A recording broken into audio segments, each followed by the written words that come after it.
When talking about history, we may exclusively focus on the intrigues of man. It is easy to forget the dangers of nature itself. Storms and weather are often remembered, as they remain a threat even in our modern society. The animal world has largely been subjugated. Top predators, the likes of tigers and crocodiles, are nowadays often seen as cute little pets.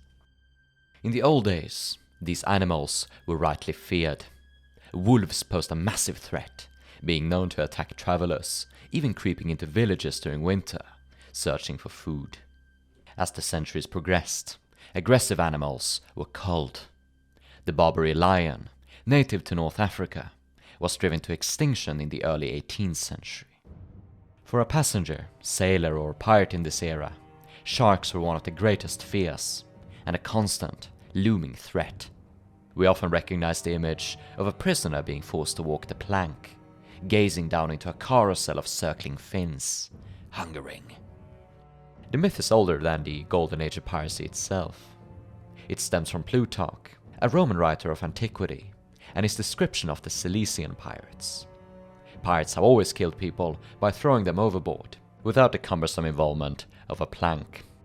Death by drowning or hypothermia was certain, and in tropical seas, 1,000 razor-sharp teeth.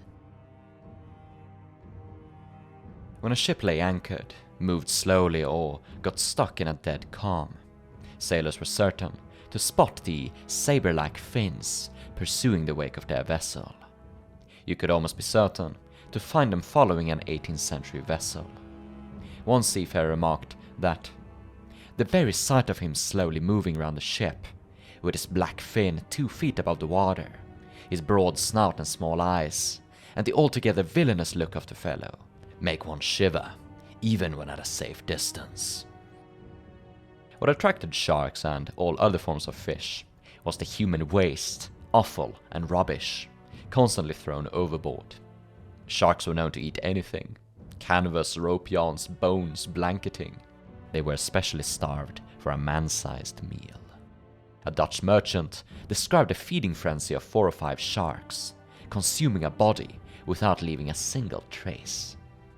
Mass death aboard a ship would instill fear amongst the crew, not because they feared a particular disease or other cause behind it, but because the bodies dumped overboard would mean an influx in sharks. Captains often made the effort to bury their sailors ashore, but a rising tide could wash away the sand and carry the odor into the sea, a golden ticket to invite the beasts. Burial by land was time-consuming and seldom an option. Watching your deceased shipmate be devoured by a shark would be a harrowing experience.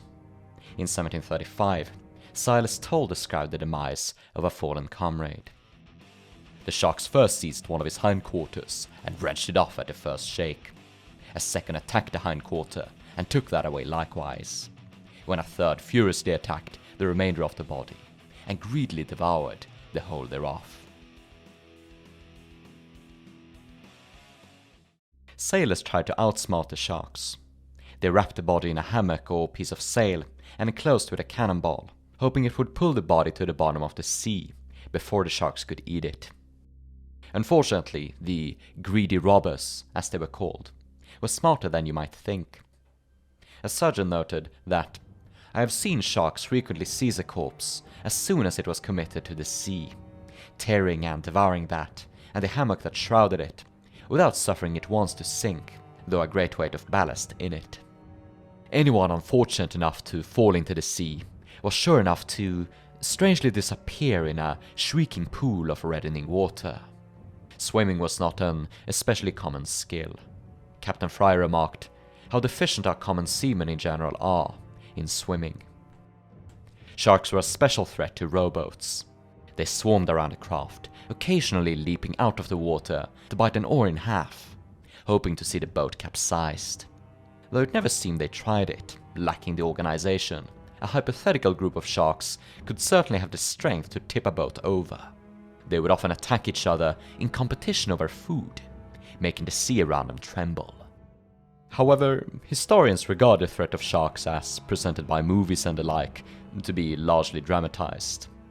Accidental death by sharks seems to have been rather rare. It was the fear that was real. They were known as sea dogs, and in French, les requins, derived from requiem, a mass for the dead. This fear could be exploited. Life aboard a Royal Navy ship was wrought by constant hardship and terror. The threat of keel hauling, or the cat of nine tails, constantly loomed over the harshly disciplined crew. If desertion still proved tempting, captains knew how to use sharks. They were even known to deliberately feed the sharks in order to keep them around their ship, as a constant reminder to the crew. In the late 1780s, a sailor killed a shark who had made it difficult for his shipmates to swim or bathe around the ship. He was surely a hero to his shipmates, but the commanding officer took a different view. The shark had allegedly prevented a number of desertions, and the sailor was mercilessly flogged. Since many pirates in the late Golden Age were forced into service, similar tactics could have been utilized to keep them in line. One of the most successful pirates of this period, Richard Taylor, had even been a naval officer. Coincidentally, he was known for his efficiency, discipline, and ruling with an iron fist. If sailors were afraid of sharks, slaves were outright terrified of them. Some African tribes considered them sacred, and sharks were used in their judicial systems. Those convicted of a crime were subject to trial by shark, in which they were thrown into shark-infested waters and challenged to survive. If they did, they were deemed innocent of criminal charges. A pirate or merchant might be trailed by one or two of the monsters, slavers by entire packs. No efforts were made to protect or bury the bodies produced aboard of a slave ship. Mortality rates were as high as 15%, and the bodies were used to instill terror. Some slaver captains practiced a sort of sporting. They towed a dead slave behind their ship, enticing the sharks to follow until they had devoured the body. If the slaves still proved defiant, individuals were made an example of and offered like sacrifices to the sea dogs. One woman attempted suicide to defy her captors, and was punished by being tied to a rope and lowered into the waters. About halfway down, the sailors heard a shriek. They initially laughed it off as her just being scared of drowning, before the waters appeared red around her. When she was drawn back up again, a shark had bit her in half. The fear of sharks became such an effective tool that abolitionists would use it as a point to end slavery. You see, sharks followed the slave ships all the way across the Atlantic and into American ports. In 1785, a notice in Kingston, Jamaica, explained that the many Guineamen lately arrived here have introduced such a number of overgrown sharks, the constant attendance on the vessels from the coasts, that bathing in the river is become extremely dangerous, even above town. The rivers and coasts were no safer for bathing in the previous century.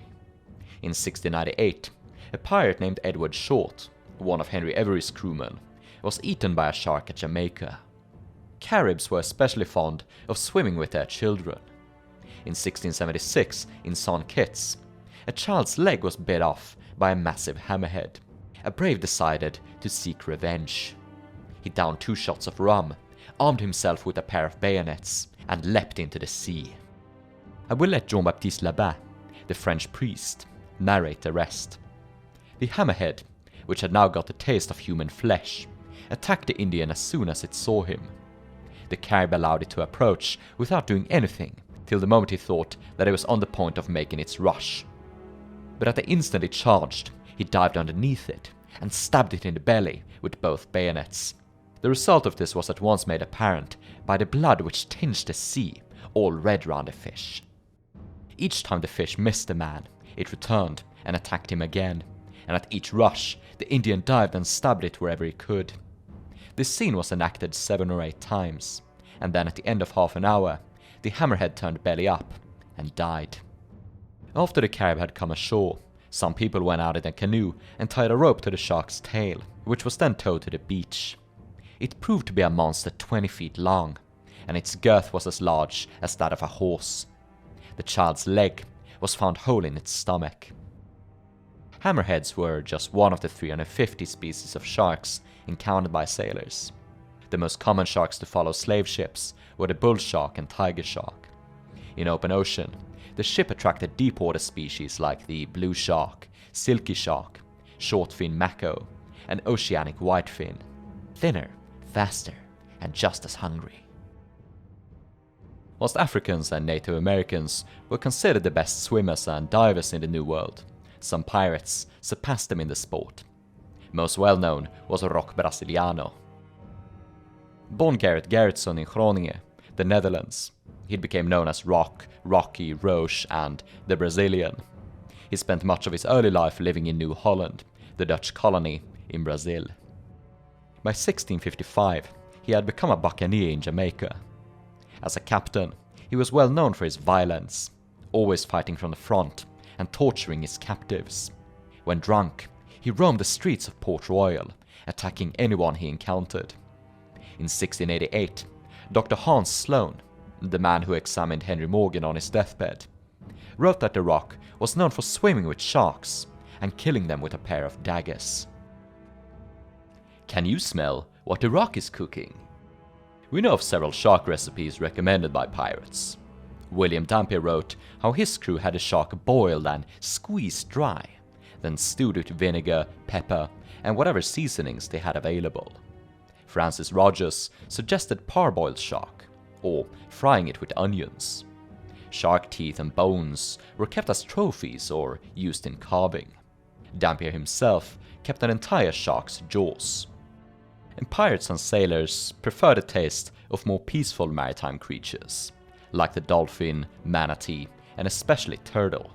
Sharks were primarily hunted as a blood sport. A large hook was baited and attached to a bite-proof chain, which in turn was tied to a thick rope. When the shark was hooked, a noose was lowered around the tail, and the shark pulled up. Once on board, the shark thrashed around wildly, and the pirates were quick to chop the tail off with an axe, releasing a fountain of blood. Les Riquiers thought themselves at the top of the food chain, but even their ravenous appetite was surpassed by those whose ships they trailed, the world's most dangerous predator.